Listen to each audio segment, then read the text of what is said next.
So basically अगर आप देखोगे कि जब बहुत बड़ा बार्डनेस रहता है like grade 6 grade 7, most of the time patient देखता है कि डेंसिटी बहुत चाहिए, ग्राफ बहुत लगे। पेशेंट हमें बोलता है ज़्यादा ग्राफ लगाइए सर, ज़्यादा ग्राफ लगाइए। It's not like that. अगर आप देखोगे तो एक particular 1 centimetre bye 1 centimetre square में जब हम लोग ग्राफ लगाते हैं तो फ्रंट में होता है मैक्स टू मैक्स हम लोग 30 या 35 ग्राफ लगा सकते हैं, क्योंकि सिंगल सिंगल। तो सिंगल सिंगल ग्राफ हम लोग थोड़ा ज़्यादा लगाएंगे। जैसे जैसे हम लोग पीछे जाएंगे तो ग्राफ का नंबर ऑफ काउंट लगाने वाला हमें कम करना होता है, क्योंकि बेसिकली क्या है, वो तो सिंगल नहीं लगाते, वहाँ हम डबल भी लगा सकते हैं, ट्रिपल फॉलिकुलर भी लगा सकते हैं या क्वाड्रुपल फॉलिकुलर भी लगा सकते हैं। तो अगर आप देखोगे वीडियो में, जब लगाने के लिए जो हम लोग स्लिट बनाते हैं, अगर आप सामने से पीछे अगर आप देखोगे तो आपको देखिएगा सामने ज्यादा डेंस लगता है, और पीछे जैसे जैसे आप जाओगे जैसे हेड के, तो आपको ना डेंसिटी कम लगता है।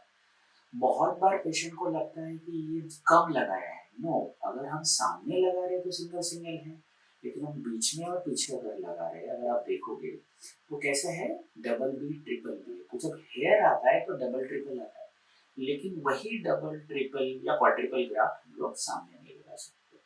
सेकेंड, अगर आप ठीक से अगर आप इसको देखोगे तो आपको देखिएगा जो हम लोग स्लिट बनाते हैं जहाँ हमें ग्राफ डालना है, उसके बीच में आपको ये जो ब्लैक ब्लैक डॉट दिख रहा है, ये हेयर है एग्जिस्टिंग। तो स्लिटिंग करने के बाद एग्जिस्टिंग हेयर को बचाना भी बहुत ज़रूरी होता है। डेंस बनाने के चक्कर में आप एग्जिस्टिंग हेयर को डैमेज नहीं कर सकते। So real transplant is what, how to save the existing hair. कितना आप हेयर लगा रहे हो दैट इज नॉट इम्पॉर्टेंट, वो तो आप लगाना ही है, बट कितना ओरिजिनल जो एग्जिस्टिंग हेयर है उसको आप सेव कर रहे हो, that is real gimmick in case of the hair transplant. तो होता क्या है, बेसिकली आपका ट्रांसप्लांटेड हेयर प्लस आपका एग्जिस्टिंग हेयर दोनों मिला के एक बहुत अच्छा डेंसिटी आता है।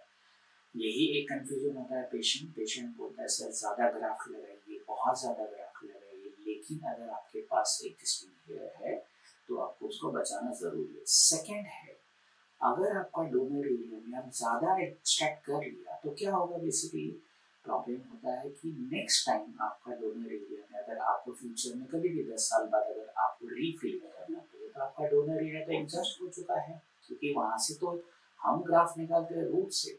सो वहाँ पर ग्राफ्ट कहाँ से आएगा। So basically over extraction is not good. So सारे पेशेंट्स को ये बहुत इंपॉर्टेंट होता है समझने के लिए कि मैक्सिमम नंबर ऑफ ग्राफ्ट लगाना इज नॉट इम्पॉर्टेंट।